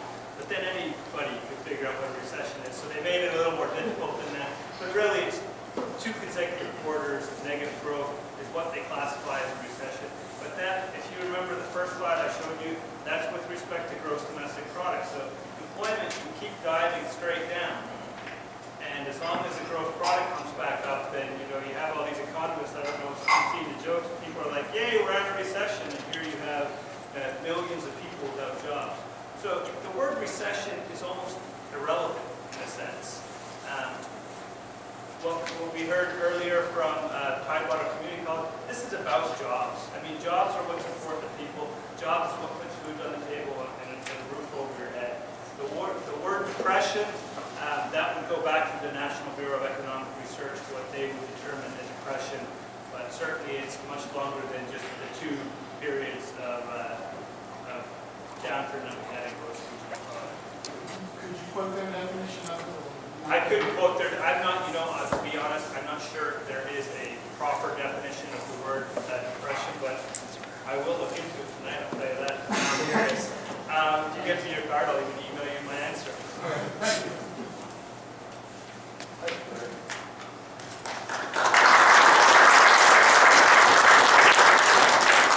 The good, the bad, and the ugly.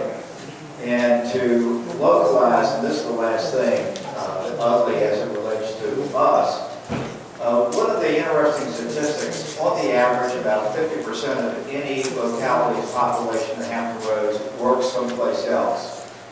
According to the 2010 census, and I'm doing this by memory, it was about 55% for Portsmouth. So every other person on your street works someplace other than Portsmouth. We have 2 major employers, as you know, in Portsmouth. We have the shipyard and the Naval Hospital. And so we've been endeavoring to try to figure out what sequester will have, what type of impact on them, and consequently what impact on Portsmouth. Between the two, 17,000, 18,000 jobs, payroll on one hand, well, a little shy of $300 million. If you don't have money in your pocket, you cannot spend the money and it cannot get multiplied. And so I'm going to ask Patrick to report to you on what we're finding from talking with the Navy primarily here in Portsmouth. And this information is as fresh as this morning when Patrick, the mayor, and I met with the leadership at the Naval Hospital. Patrick?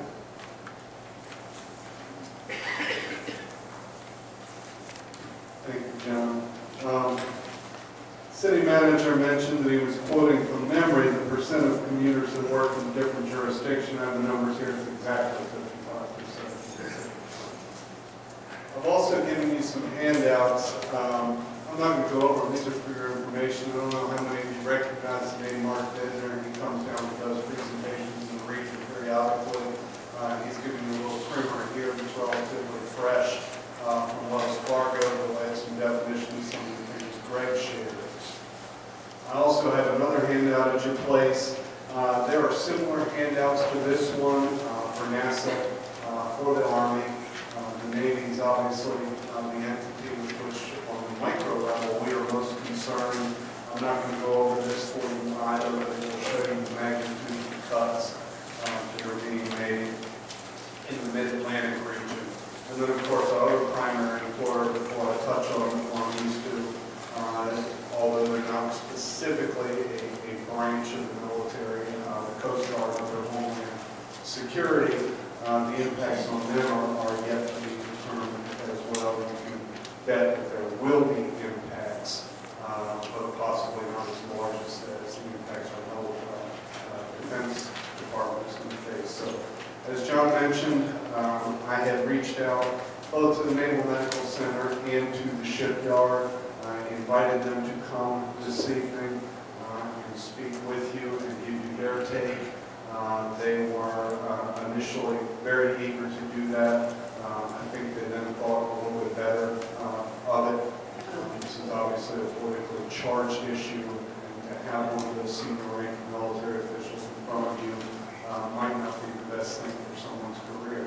But they did agree to speak with us about some very specific numbers, which I provided for you. These are, of course, our two primary employers in the city of Portsmouth. Portsmouth is a net importer of labor. A lot of individuals come from throughout the region to work at these two facilities. And so the impacts that are going to be felt from any cutbacks on them don't fall necessarily proportionally on the city, but they are significant. The Naval Hospital is probably the brightest spot in past situations of this sort. The medical facilities that the military runs have been granted exemptions from any cutbacks of this type. The hospital this morning wanted us to stress to you that their first and primary mission, of course, is readiness, and secondly, care. So this is, while a facility that serves the military at Hampton Roads, its primary purpose is to remain trained to deploy those individuals into harm's way and treat our military overseas, and they're very good at it. The Naval Medical Center employs a little bit less than 7,000. They equate their workforce to a third, a third, a third. A third of their employees are actual military personnel. Those personnel will not be impacted by the cuts. A third of their employees are contract service employees. Their contracts have been let through the balance of the federal fiscal year. So as of this morning, they were not anticipating any cuts to employment as it regards contract services. They do contract for some medical services, but essentially we're talking about things like maintenance, custodial services, and otherwise. A disproportionate share of their civilian workforce, however, the other third resides here in the city of Portsmouth, and that's about almost 2,000 individuals. Those are the individuals on whom the cuts will fall at the labor medical center. The furloughs are very significant. Greg talked about a March kick-in deadline. Both of the facilities that I've talked to intend to implement their cuts on April 25th through the balance of the federal fiscal year, which ends at the end of September. So they're trying to cut what essentially is a year's worth of sequestration over the next half year. And the net result is going to be these individuals taking essentially one unpaid day a week off of work. That's 20% cut in their pay. And the impact is going to be disproportionately felt on those individuals who are on the lower level of the pay scales. The capital projects at the Naval Hospital will not be impacted, so their construction projects will continue. Those are multi-year projects. They assure us that they're good through about 2015. If this situation continues beyond that, we allow us to see a reduction in capital projects at the medical hospital as well. So, primary effect there again is going to be to those civil service employees that represent about a third of their workforce. They have the ability to rely a little more heavily on their military personnel to step up and fill in where they may have to make cuts. So their services won't be, the individuals who receive service from them will not see a noticeable impact unless the situation drags out. One area they did stress to us that they're concerned about, of course, is TRICARE. And some of you in the room may need TRICARE card holders. TRICARE is currently predicted to run out in about June or July. And if that happens and it's not funded through the balance of the fiscal year, all those individuals who are TRICARE card holders could potentially have a significant gap in benefits. That includes the U.S. Congress. So the hospital was both heartened by the fact that they believe there will be political outcome on that level, but also by the sheer number of TRICARE card holders. If you get into June or July, and in our area, I believe I put the number in here, I think it was about 300,000 card holders for TRICARE. Magnify that across the nation, and all of a sudden all those people no longer have health insurance, that it's going to be quite a huge crime. The shipyard, slightly different story for those of you who are familiar with them. They're primarily a civilian operation. They run 3 ships. The largest ship is in the morning. They have 9,600 employees. Of those, 9,100 are civilian, and of those, almost 20% of their workforce, about 1,700 individuals, live here in the city. Their payroll is $105 million, which about $17.5 million would accrue to the city of Portsmouth. Likewise, they will be taking 1 day off a week. The furloughs come into effect starting April 25th through the end of the fiscal year. And again, the cuts will fall disproportionately or loss of income to those on the lower end of the pay scale.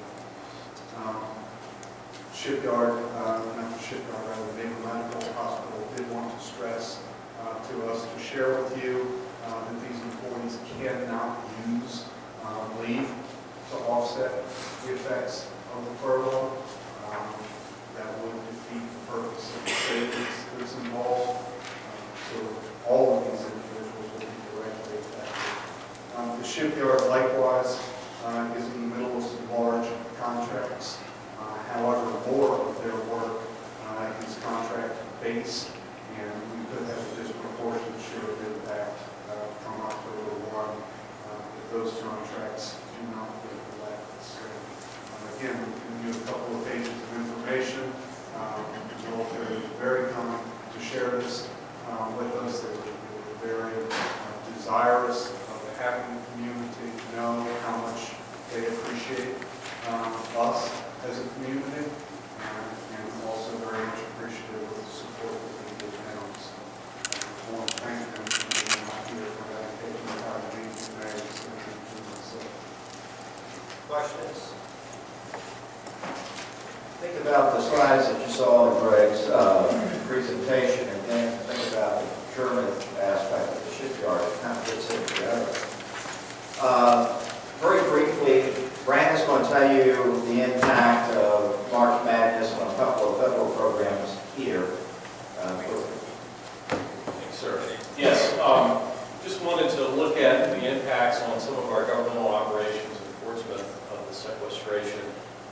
Looked primarily at 4 agencies that directly receive federal dollars and put them back in the form of local government services. First, as Mr. Grubors mentioned, the social services programs, being TANF and SNAP programs, are health exempt, so that would not have an effect on those programs that are administered through our Department of Social Services. And then 2 other agencies would be the Portsmouth Health Department and Behavioral Healthcare Services. And we found very similar comments from their higher agencies in Richmond in terms of what information they can give out at this point. And both got very similar responses that said, we will tell you what the impact is going to be, and when we finish the analysis, we will tell you. So neither could give an estimate at this point, and they're really sort of dependent on, VHS is dependent on PBHDS in Richmond, and the health department is dependent on BDH in Richmond for that information. And the 4th agency is our Portsmouth Public Schools, and I called Dr. Suckwitz this morning, and he very quickly put me on to Mira Faltanker about what the impacts would be on the Portsmouth schools, and she was able to get back to me with an estimate today that based on what is projected statewide, she could roughly extrapolate that between now and September 30th, the impact on Portsmouth schools could be as much as $768,000, and that would dollars, and that would affect primarily special ed and Title I programs. So that gives you a rough flavor of what the impacts are on those 4 agencies. I just had a quick across the table conversation with Kathy where we were eating. We know there's going to be a significant impact on PRHA's programs, but I don't know what that is, and I think they're still developing that analysis. Any questions on those?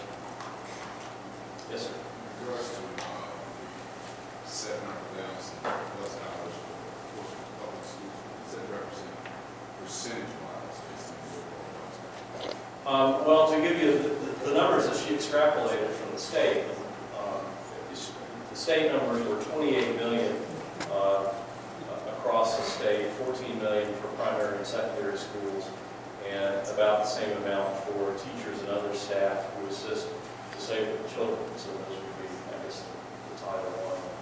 And yes, I'm speaking out of turn because I got this from Dave's office, and I should probably ask him if he wants to clarify that for me. It gets a little bit complicated because those are both categorical programs, federal programs. It gets a bit complicated because those are federal programs that are categorical programs. They can only be used very specifically. Title I is compensatory education. In Title I, what we will have to do is if they cut us, we have to cut.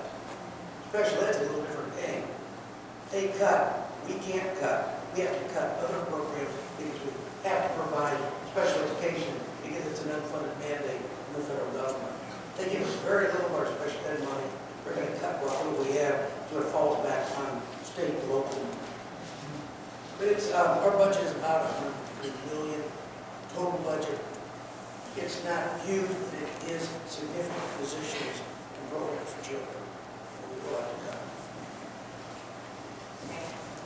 If we had to replace that $700,000 with local money, that's equivalent to 1 penny on the tax rate. And it's consistent with the numbers that we're hearing from Hampton. Hampton's estimating $700,000 too. Newton News from $700,000 to 1.2. So that's a lot of money. that's made a part of public education. Now, I'm about to wrap up. I see Deborah's about, and I know that you're getting tired. But it's always good to feel that you got some inside information. And we feel that we got a little inside information today. Paige can tell you that as a brother-in-arms, that the military has had this notion of coming up with a purple uniform. And that is, blend all the colors together, the Army green, although it's now blue, the Navy white, the Navy tan, etc. You come up and have one unified force. Well, today we learned that that's a reality as it relates to the provision of medical care in this region. Put your foot down at Fort Eustis and draw a circle 50 miles in radius, and that's their catchment area for providing health care services from the post hospital there at Fort Eustis. All this will come under the budgetary command, which is really the best type of command. When you command the budget, when you have the power of the purse string, you command the policy of the Portsmouth Naval Hospital in October. So this will be a more efficient way of allocating and providing health care services. Now, as Patrick told you, they emphasized this morning that their mission is just not sick call, not daily sick call. Their mission is to be prepared to deploy into a combat situation. And so they've got to be ready on their skills. And so that skill level is maintained by running an ER, 20 operating rooms, so that docs and nurses and technicians are daily being proficient and trained on those skills. So what they're looking at is also providing health care services in October to the private sector. And I whispered in Beck's ear, one of the things that he and I need to talk about is how we get a call if somebody's having a heart attack, they're on Elm Avenue, and the closest hospital around is not Fairview, it's the Naval Hospital. And our protocol is such that we have to take our heart patients to a qualified, certified heart hospital. And because the Navy doesn't have to have those certifications, I mean, they are top-notch in their care, but they don't have to talk about the fact that we are the Heart Institute and their marketing. We have to bypass them and take that patient another several miles, and it could be more than several minutes to get to Maryview. So one of the things that they're looking at is first getting that certification, and we'll have totally an integrated health delivery system. Now, how cool is that in Portsmouth to have that asset that sits at Hospital Point and Maryview? I think it's really great. I think it speaks to the quality of life. And if there was any bright thing that came out of our analysis and research, it was that. And Mr. Mayor, you were there this morning. Would you like to add anything to that? Actually, it's been a great job. They did clarify the number of employees. When I met with the Admiral Stocks 2 years ago, right now it's roughly, I think out of the 7,000, roughly about 2,000 are Portsmouth residents, which was a little bit larger than what they initially we thought, but I think they did not count contractors. But counting contractors and employment, permanent employment there, it's about 2,000. And the good news is a lot of their incoming folks now are moving into Portsmouth and the Western Branch area, not wanting to go east because of the tunnels and tolls and things of that nature. So that was another plus. Every day is an emergency day in a combat zone. It's like running a 24-hour emergency room. And to pick up on what Mayor Wright just said, it's important for those people who work in the ER to be next door. And so we're learning that a lot of those folks, as Mayor White said, are living next door. Which is great. We have fed you with a fire hose tonight, but hopefully this all knits together. It is about jobs.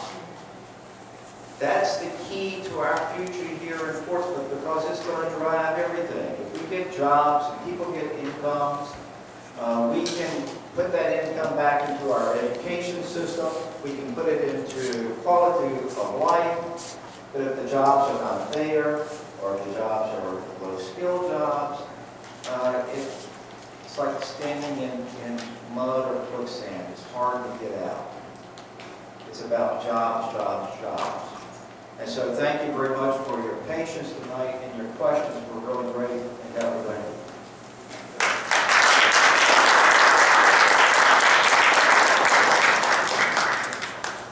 Ladies and gentlemen, there are no additional items to be discussed. Members of the city council, you have before you a motion to close session. I will do so. I move to go into a closed meeting pursuant to Virginia Code Section 2.2-3711 for the following purpose: consideration of candidates for appointment as city auditor, city manager, and city attorney as permitted under subsection A.1.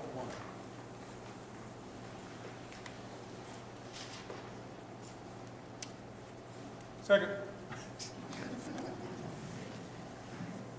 Mr. Cherry? Yes. Mr. Evans? Yes. Mr. B? Yeah. Mr. Looney? Yes. Ms. Simmons? Yes. Ms. Randall? Ms. Mayor Wright? Yes. We are in